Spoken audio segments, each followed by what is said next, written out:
নমস্কাৰ। এয়া গেলা গৰমখনত আপুনি কি খাব? এয়া মিঠা দৈকে খাই আছোঁ। এয়া মিঠা দৈ আৰু এইফালে আমাৰ ল'ৰাই আৰু মানুহজনে এয়া আনাৰস খাই আছে।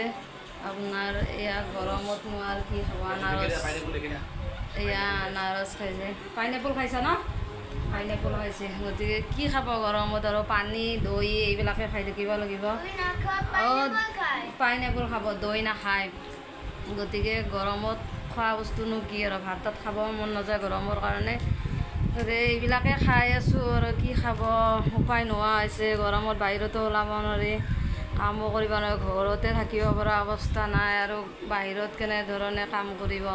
বাহিৰত যোৱা মানুহৰতো অৱস্থা কেনেকুৱা? ঘৰত ফেনৰ তলতে আমি থাকিব পৰা নাই আৰু বাহিৰত কেনেধৰণে কাম কৰিব?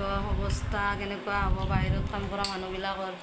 এয়া আপোনালোকক দেখাই আছোঁ, সিহঁতে খাই আছে। যদি ভিডিঅ'টো আপোনালোকৰ ভাল লাগিছে লাইক কৰিব, কমেণ্ট কৰিব আৰু ছাবস্ক্ৰাইব কৰিবলৈ যাতে নাপাহৰে। আজিলৈ ইমানে।